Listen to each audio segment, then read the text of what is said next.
भाग्यवान हैं कि हम सबको आपने इस बड़े कार्यक्रम में भाग लेने का अधिकार दिया, समय दिया। बहुत धन्यवाद महोदय।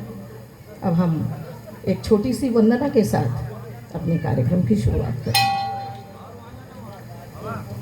गुरु ब्रह्मा गुरु विष्णु गुरु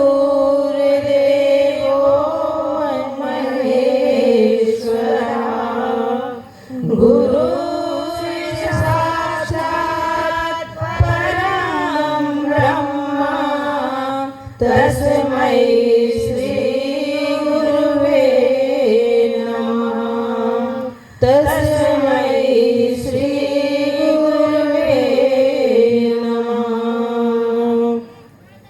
कि जिनके सुंदर नाम से सफल होत सब काम, और प्रथम उन्हीं गणराज को श्रद्धा सहित प्रणाम। जय हो। स्वर दीजो माँ सरस्वती, गणपति दीजो ज्ञान, और आज करूं पूजन भजन लगा चरण में ध्यान। जय हो।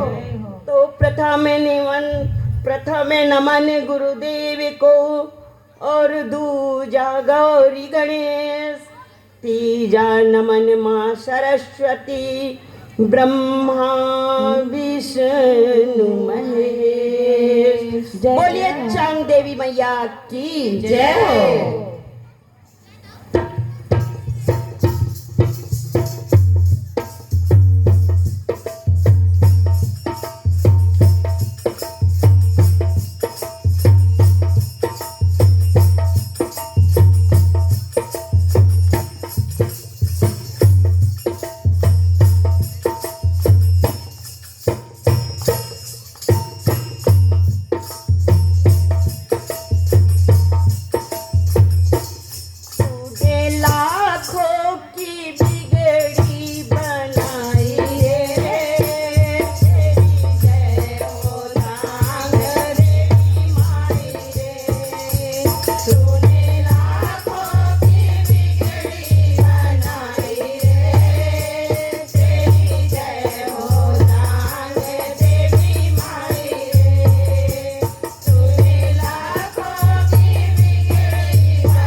चांग देवी मैया की जय हो।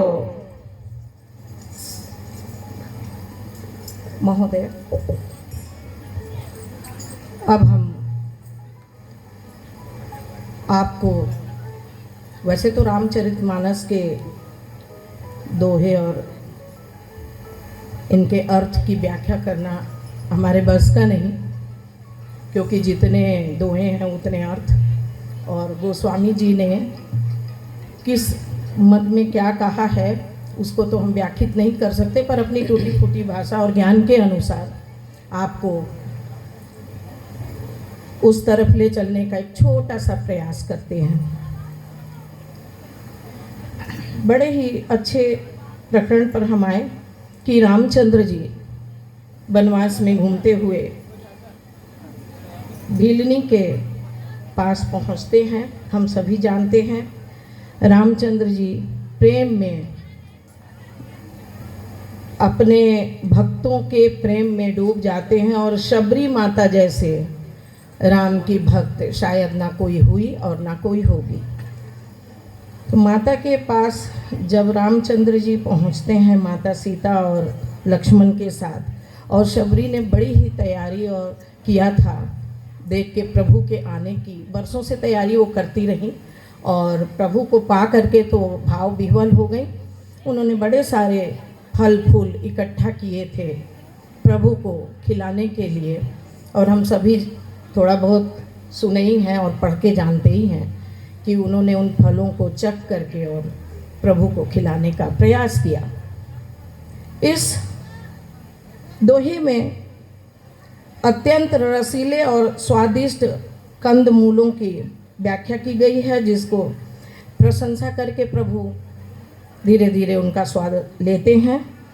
और माँ भीलनी हाथ जोड़ के खड़ी हैं, प्रभु को देख करके उनका प्रेम, उनका अनुराग शनई शनई बढ़ते ही जा रहा है, धीरे धीरे बढ़ते ही जा रहा है। और वो कह रही हैं कि हे प्रभु, मैं आपकी कैसे स्तुति करूं, आपकी कैसे प्रार्थना करूं, आपकी कैसे वंदना करूं, मैं कैसे आपकी प्रार्थना करूं, मुझे आपको खुश करने का कोई भी प्रयास आता ही नहीं है।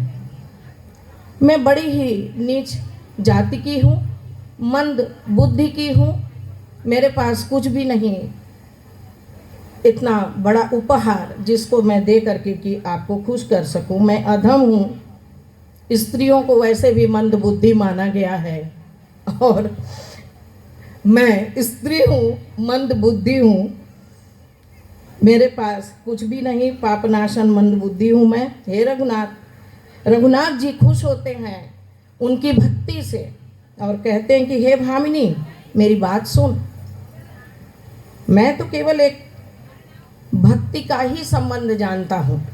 मेरी नज़र में जाति पाति, ऊंच नीच, स्त्री पुरुष का कोई भेदभाव नहीं। मैं केवल भक्त और उसकी भक्ति में डूबने की क्रिया को ही जानता हूँ। ना जाति, ना पाति, ना कुल, कुल से बहुत बड़े हुए कर्म नीच हो गया, धर्म हमारा बड़ा अच्छा, हमको कुछ करने नहीं आया, कुटुंब मेरा बहुत बड़ा, पर कोई भी आज तक ऐसा काम ना कर पाया जिससे मान सम्मान बढ़े, ना ही गुणों की खान कहने के कि बहुत गुणवान है, यह कुटुंब बड़ा गुणवान है, यह व्यक्ति बड़ा धनवान है और यह बड़ा चतुर है, लेकिन ऐसा कोई भी कार्य न कर पाए जो मनुष्य के हित के, समाज के हित में हुआ, तो ऐसा समाज किसी काम का नहीं। ऐसा ही समाज ऐसा हो जैसे कि जलहीन बादल, बादल तो बहुत उमड़ के ऊपर आ रहे हैं, परंतु धरती को प्यासा छोड़ के चले जा रहे हैं, पानी की एक बूंद देखने को नहीं मिल रही, धरती तबरसती ही रह जा रही। तो ऐसी भावहीन व्यक्तियों के से मुझे कोई लेना देना नहीं, जो भक्ति के भाव में भींगा हो और कुछ भी का मतलब केवल भाव भी, यदि हमारे पास हीरा मोती सोना चांदी कुछ नहीं, परंतु प्रभु के चरणों में अपने प्रेम के भाव को अर्पित करने की भावना है, तो वो ही मेरा भक्त है और वो ही मुझे सर्वप्रिय है।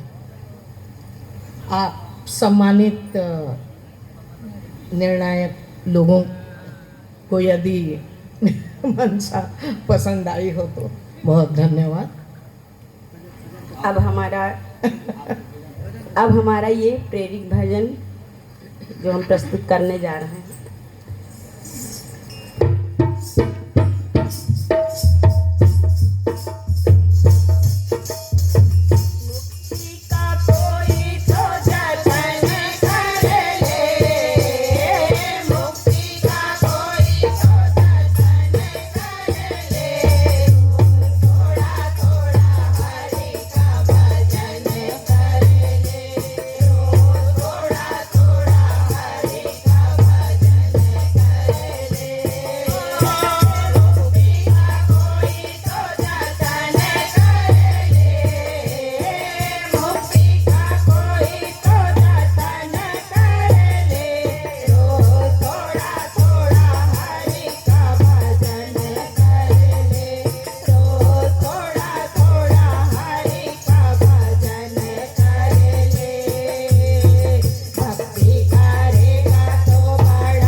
परम सम्मानीय रामायण बेला महिला मंडली जनकपुर चांद बखार, आप सभी मातृशक्ति को इस मंच की ओर से, समाज श्रोता समाज की ओर से नमन वंदन है। इतने दूर से आकर आप अपनी भक्ति का, भजन का, कीर्तन का, कला का सुंदर प्रदर्शन किया। पहली बार जनकपुर से कोई महिला मंडली इस मंच पर आई है। अगर इसकी गणना हो तो पहला स्थान आपकी मंडली को मिलता है कि पहली बार जनकपुर से कोई नारी शक्ति आकर अपना प्रदर्शन किया। बहुत बहुत धन्यवाद। घर के चार दीवारी में रहते हुए, घर गृहस्थी को संभालते हुए परिवार को संभालते हुए, कुछ नौकरी पेशा से होंगे तो उसे भी संभालते हुए, और एक मंडली बना करके बहनों को जोड़ करके जिस तरह से आप भजन कीर्तन भगवान के प्रति अपनी आराधना को कर रहे हैं और यहाँ तक हम लोगों को संदेश के रूप में सुनाए, इसके लिए आपको और आपकी टीम को बहुत बहुत धन्यवाद। बेटी बचाओ बेटी पढ़ाओ, आपको देख करके ऐसा लगा कि इस नारा को आप बुलंद कर रहे हैं कि बेटियां बचेंगी पढ़ेंगी तो इसी तरह से मंच पे आते रहेंगे। बहुत बहुत धन्यवाद। आपके लिए बहुत ढेर सारा पुरस्कार आए हैं, सम्मान आए हैं, और उसके साथ हम आपको सम्मानित करेंगे। अभी आप लोगों ने जिन चौपाइयों का गायन किया है उसके 7वीं पंक्ति को देखें। नवधा भगति कहूँ तो ही पाही, सावधान सुनो धरु मन माही। नियमानुसार आपको बताना है कि इस चौपाई का व्यवहारिक अर्थ क्या है, या हमारे व्यवहारिक जीवन के लिए, मानव जीवन के लिए चौपाई क्या कहती है। यहाँ बहुत बहनें बैठे हैं, क्या संदेश देना चाहेंगे, कुछ बताएं। जी धन्यवाद महोदय। जैसा कि पहले भी हम उल्लेख किए हैं कि श्री राम जी वनवास के दौरान माता शबरी से मिले और उनके आगमन पे प्रसन्न हो के माता शबरी जो भी उनके पास रूखा सूखा है वो प्रभु को दे रही हैं, और प्रभु से विनती भी जोड़ रही हैं कि मेरे पास कुछ भी नहीं है आपको देने के लिए, मैं अधम हूँ, मैं अज्ञानी हूँ। इसी परिप्रेक्ष्य में प्रभु राम जी उनके वचन कि नवदा भक्ति कहूँ ते ही तो ही पाही, सावधान सुनो धरु मन माही। मैं तुझसे अब अपनी नवधा भक्ति कहता हूँ, मैं तुमको अपनी परम भक्ति का सार बताता हूँ, तुम सावधान हो करके सुनो और मन में धारण करो। भक्ति कई प्रकार की होती है, मन से, वचन से, कर्म से। मन से भी हम करते हैं, वचन से भी करते हैं जब हम बोल के प्रभु का नाम लेते हैं, मन से जब हम मानसिक रूप से उनको स्मरण करते हैं, और जब हम अनेक तरह के साधनों को प्रयोग करके और प्रभु को उनकी पूजा अर्चना में अपना जीवन यापन करते हैं। परम आदरणीय निर्णायक दल, पहली भक्ति है संतों का सत्संग।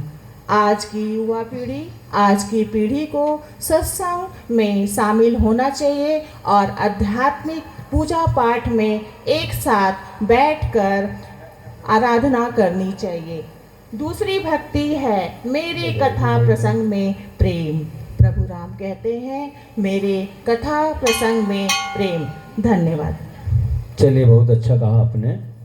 व्यवहारिक जीवन के लिए चौपाई यह कहती है कि अभी आप लोग कितनी अच्छी अच्छी बात कहे, कितना सुंदर प्रस्तुति किए। अगर ये सब सावधान होकर नहीं सुनेंगे तो कुछ भी समझ में नहीं आएगा। तो मानसकार का यही मत है कि जब कोई भी महत्वपूर्ण बात कही जाए उसे सावधान होकर बड़ी सजगता से सुननी जानी चाहिए। बहुत बहुत धन्यवाद। मैं इस समिति के लिए कुछ कहना चाहती हूँ। कहना ये है कि जो अच्छे लोग होते हैं, वो अच्छा काम करते हैं, और हरे जो पीर औरों की वो कब आराम करते हैं। हरे जो पीर औरों की वो कब आराम करते हैं, और जो मन में ठान लेते हैं धर्म का काम करने की, उतर निज धाम से उनकी रक्षा प्रभु श्री राम करते हैं। बोलिए सियावर रामचंद्र की जय, चांद देवी मैया की जय। आइए दूसरे प्रश्न पर चलें। मैं रामचरितमानस के एक अन्य प्रसंग से आप लोगों को जोड़ना चाहूँगा। पुष्प वाटिका प्रसंग आप लोग पढ़ी होंगी, जहाँ पर सीता जी गौरी पूजन को जाती हैं और गौरी पूजा करती हैं। उस समय उनको ये आशीर्वाद मिलता है कि सुनु सिय सत्य आशीष हमारी, पूज ही मन कामना तुम्हारी, तुम्हारी मनोकामना पूरी होगी। ऐसा आशीष गौरी जी के द्वारा दिया जाता है। क्या भगवान राम और लक्ष्मण को भी किसी के द्वारा आशीर्वाद दिया जाता है कि तुम्हारी मनोकामना पूरी होगी? स्वयं सीता जी के द्वारा दिया जाता है ये आशीर्वाद उनको। जी बोलिए, अच्छे से बताइए। हाँ, अच्छे से बोलिए बोलिए। वो जब वहाँ पे मिलते हैं, वो आशीष लेके जाती हैं और उनको झरोके से जब उनको देखती हैं तो स्वयं मतलब उनको वो अपने मन से, उनके सामने तो नहीं देती हैं जी। पर अपने मन से उनको ये आशीर्वाद, जैसे मेरी मनोकामना पूर्ण हुई है वैसे आपकी भी मनोकामना पूर्ण होगी, वो मन से उनको आशीर्वाद देती हैं। उनके सामने जाके तो नहीं देती हैं पर मन से आशीर्वाद देती हैं। चलिए, अच्छा कहा आपने। और कुछ कहेंगे? नहीं।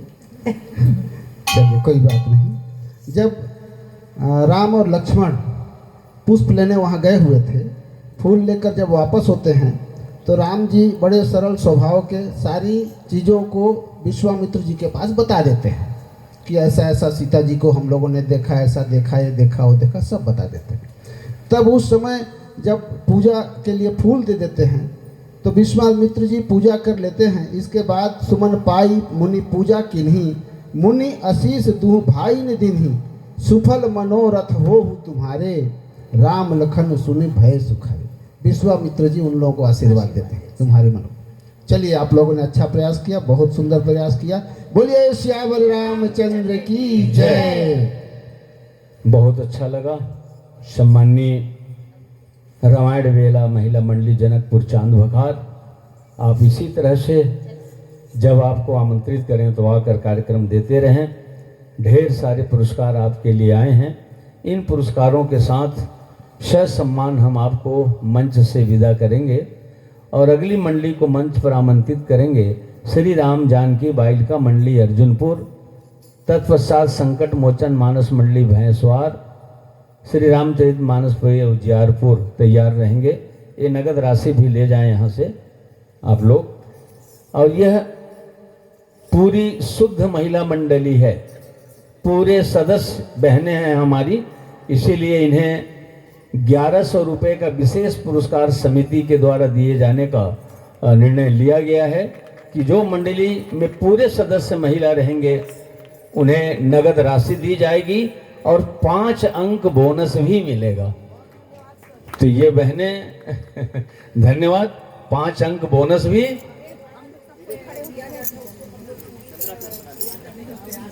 हाँ, और 1-2 बार में आप बिल्कुल अभ्यस्त हो जाएंगे प्रतियोगिता के हिसाब से। तो धन्यवाद आपके लिए। इन बहनों को सम्मानित करने के लिए जो रामायण के बहुत प्रेमी हैं, अच्छे गायक हैं और अच्छे वादक हैं, मैं बड़े सम्मान के साथ उन्हें आमंत्रित करूंगा। हमारे बैकुंठपुर से हमारे बड़े भैया अजय जायसवाल जी, अजय मेडिकल वाले अजय जायसवाल जी भैया आ जाएं, और हमारे ढोलक वादक भाई सुरेंद्र गुप्ता जी बैकुंठपुर, और कसरा से श्री राजेंद्र तिवारी भैया जी, आप तीनों आ जाएं। अपने हाथों से इन बहनों को सम्मानित करेंगे और समिति आपका सम्मान करेगी। हमारे अतिथियों के लिए भी जोरदार तालियां बजें पुनः।